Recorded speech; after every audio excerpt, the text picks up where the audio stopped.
Good, I didn't set my camera recording as soon as I pulled out of there, because some woman in a big Mercedes, not having a go at women drivers, not having a go at people in Mercedes, but it was a woman and she was in a Mercedes, just pulled straight out in front of me, resulting in me slamming the brakes and I'm pretty much locking the back wheel, and I stopped just before her side door.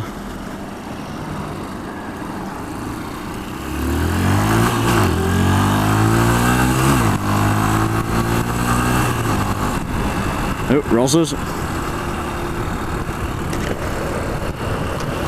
Hey guys, anyway. Yeah. Hiya. Hiya. Hiya, hiya, hiya.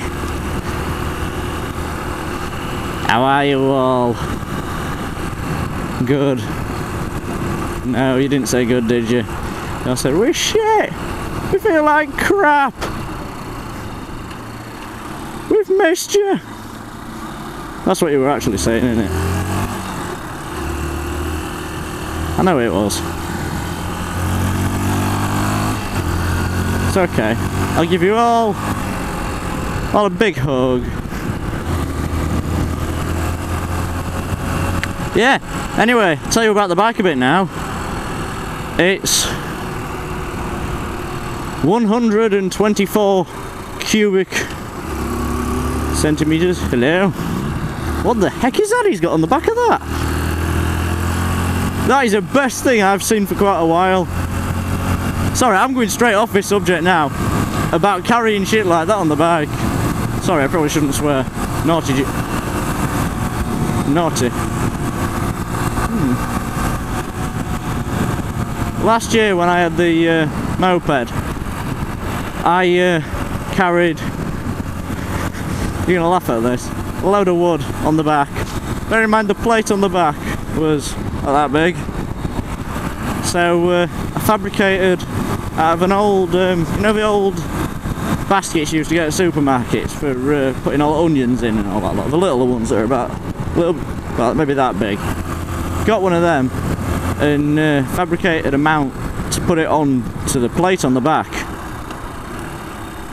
So put that on and went through to one of the local timber yards and brought back a load of firewood. And it was hanging out wider than the handlebars. Not much, but it was hanging out wider than the handlebars. And it was stacked maybe a foot tall, all strips of wood just laid out there. I wasn't going to go this way, but I might as well. And that was quite funny, that was weaving around everywhere, but that caused a bit of drag. And other things I brought back just caused rather large amount of drag. Quite funny. But yeah, going back to the bike. I can't remember what year I started making them. I think late 90s. Finished them in 2003. Finished making these 2003. And this is for 2002. So it's one of the later ones. The red one, which I like. I do like the red, but it was in my price range. Didn't really matter about the colour. I wasn't actually looking for this style of bike. It was just kind of at the right price at the right time. Sorry, I want a closer look at that van.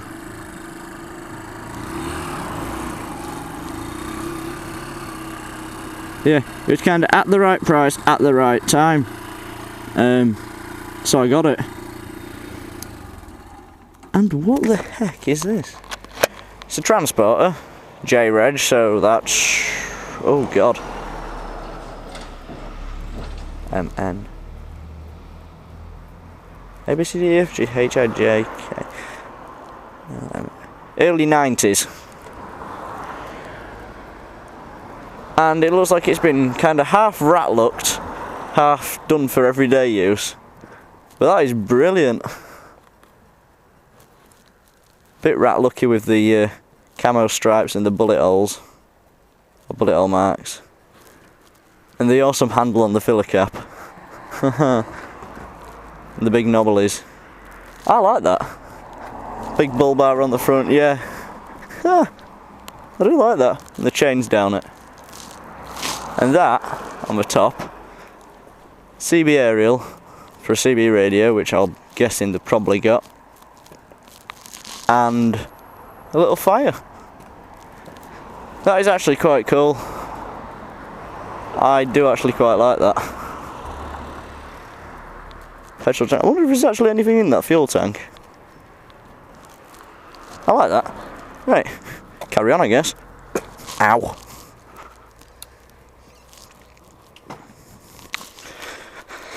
Why not? Whoops. Yeah, these do have the manual choke, which doesn't really bother me because my car's got a manual choke, so I know how to use one. But this one, unlike my car's got just a little knob that you pull out, and you've got to decide whereabouts you think it should be. Ooh, that were nice as well. I can't stop every time I see a nice car. Well, I can. Probably will do actually. But yeah, that's got just like a thing that you pull out, proper choke lever, and are they? No, they're parked. Alright, oh yeah, choke lever. That's got a proper pulley out choke, whereas this, it's got a knob and it's got 3 settings. I guess one's like, I don't know. Either way, it's got 3 settings. One's for your normal use, one's for when you're starting it when it's a bit cold, and one's for just like normal starting. Although really it should start on the normal running one when it's been run a bit and it's nice and warm like today. But yeah, going back to the bike, it's I like it. I looked into it a bit overnight.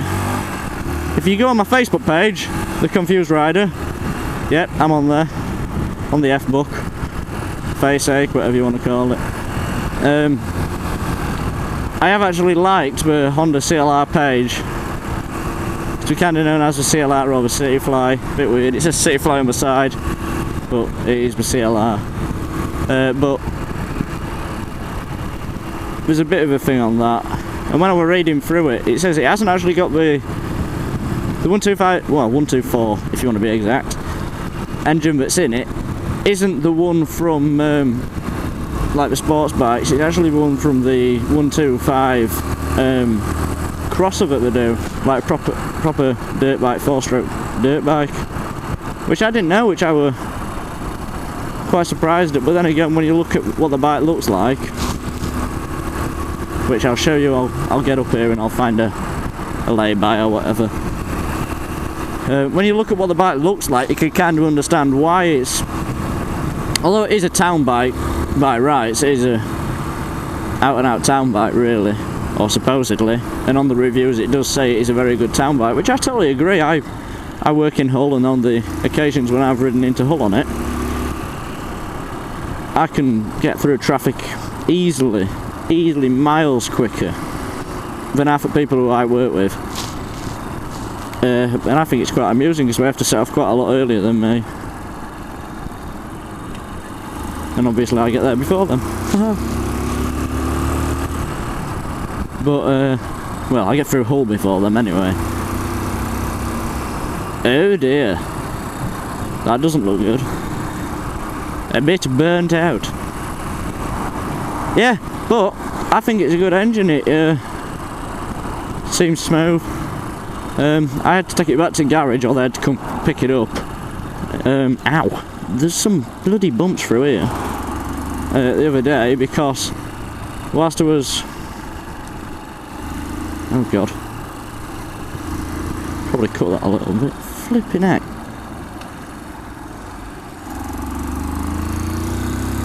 Probably cut that a bit close. I was just watching out for that police van following me.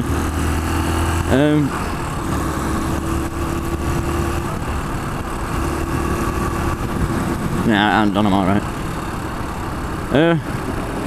What were I even saying? Do you know what? I don't have a clue what I was saying.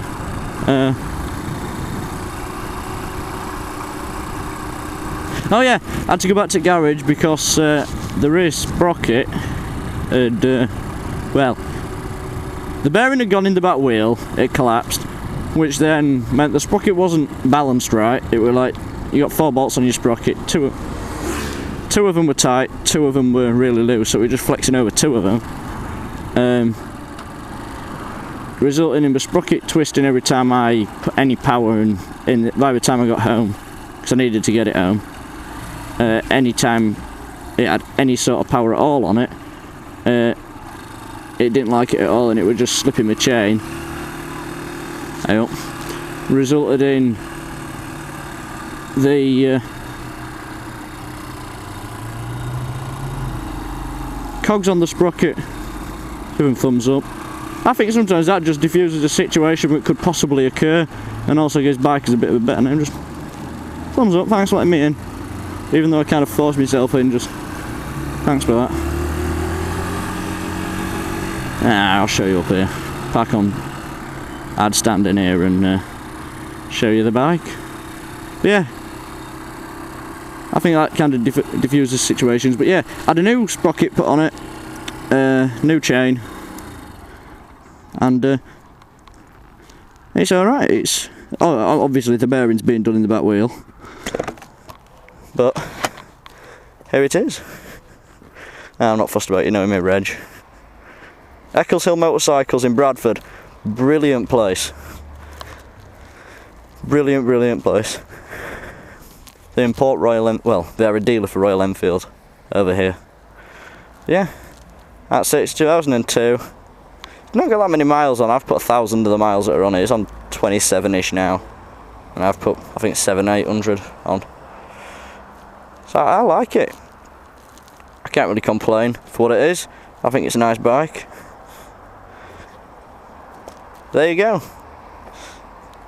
I'd like to say goodbye and see you in my next video.